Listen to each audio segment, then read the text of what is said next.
All right, in this explainer, we're going to tackle a really important paper from the Strategic Management Journal. It's called Ownership Competence, and it's by Foss and his colleagues.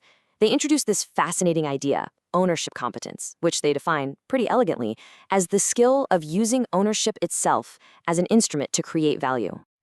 So, we're going to walk through this paper by following its own logical path. We'll start by figuring out where it fits into the bigger academic conversation. Then we'll unpack the core concepts, the central arguments, and its main propositions. And we'll wrap it all up by looking at what this paper really adds to the field and what kind of new questions it opens up for researchers. Okay, so let's get right into it. To really get a grip on what this paper is contributing, we first have to understand the scholarly landscape it's stepping into. So we'll look at the theories it's building on and then really pinpoint the specific problem or gap that the authors are trying to solve. Now, the authors are jumping into a pretty long-running debate about how ownership actually creates value.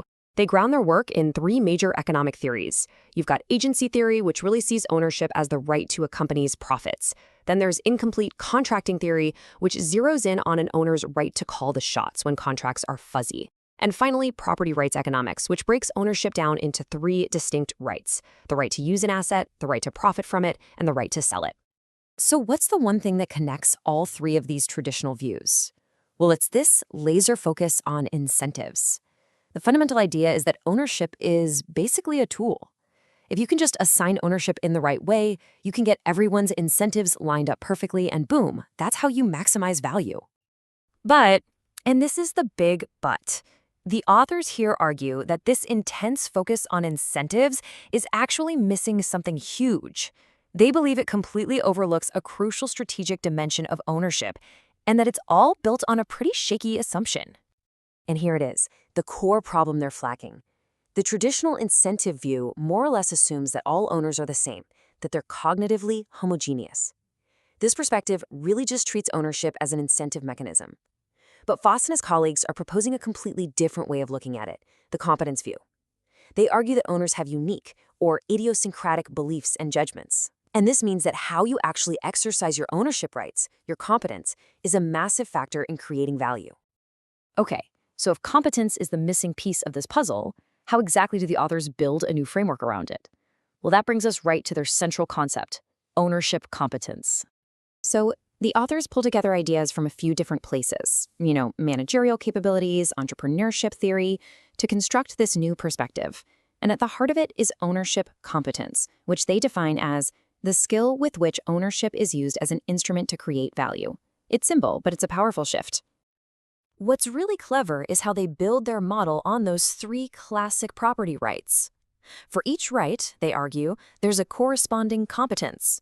So, the right to use an asset, that corresponds to what they call matching competence, basically the skill of knowing what to own. Then the right to appropriate or profit from an asset requires governance competence, knowing how to own and manage it well. And finally, the right to transfer is linked to timing competence, that critical skill of knowing when to buy or sell. So, what's the underlying logic that holds this whole theory together? In this section, let's take a look at the core assumptions the authors start with, and then we'll trace how they build their arguments step by step from that foundation. The entire argument really hinges on these four key assumptions. First, that business happens under what's called Knightian uncertainty, a world where the future isn't just risky, it's genuinely unknowable. Second, you can't just go out and sell your unique business judgment on some kind of open market. It doesn't work that way. Third, because of that, the only real way to test your judgment and capture the value from it is to actually own the assets yourself. And fourth, as we've already covered, that ownership brings with it the rights to use, profit from, and transfer those assets. So, when you put all of those assumptions together, you arrive at the core of their argument. Since every owner has different beliefs and they can't just sell their great ideas, the main thing that explains why some firms do better than others has to be the owner's actual competence in exercising their property rights. And this brings us right to the core propositions of the theory itself. So let's break down the central theses and really get into the nuts and bolts of their model. So, what's the bottom line? It's this simple but incredibly powerful idea. Ownership can be exercised with greater or lesser competence, and that this matters to value creation. This isn't a brand new idea out of nowhere, of course. It builds on this older insight that some people are just more talented owners. They just have better foresight and judgment. Now, this is where it gets really interesting. They don't just say competence matters. They break it down into 3 distinct skills. First, you have matching competence, which is all about foresight and creativity. It's the skill of figuring out what to own.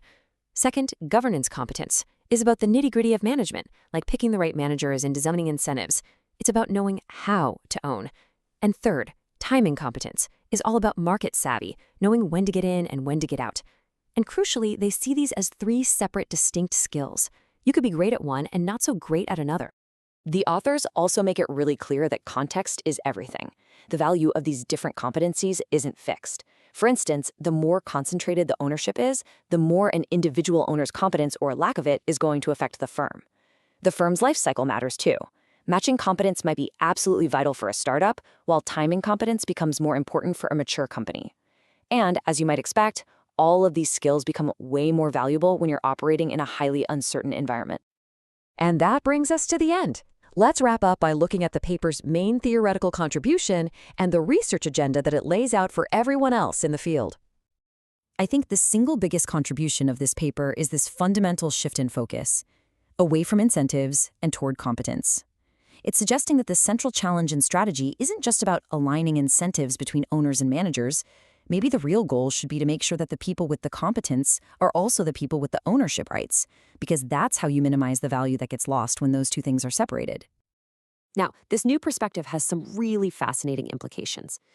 Think about something like the market for corporate control, mergers and acquisitions. The traditional view says that this market helps move assets to more efficient managers. But this theory suggests something different, that it's actually a mechanism for sorting assets to more competent owners. This would mean a successful takeover creates value not just through better management, but through better ownership itself. It's a subtle but really important distinction. And finally, the authors close out by laying down a very clear roadmap for future research. They're calling for empirical work to actually test this model and its contingencies. A huge piece of that is figuring out how you would even measure something like ownership competence. And other big questions remain. Where does this competence come from in the first place? How does it play out across a whole portfolio of companies? And hey, can we apply this idea to goals that go beyond just making money? Ultimately, what this paper gives us is a powerful new lens for looking at value creation. It shifts our focus from incentives to the actual skill of the owner. And it concludes by highlighting just how many opportunities there are for future research, to figure out how ownership competence can be measured, how it can be developed, and how it can be taught, leaving us with this really critical empirical and practical question to ponder.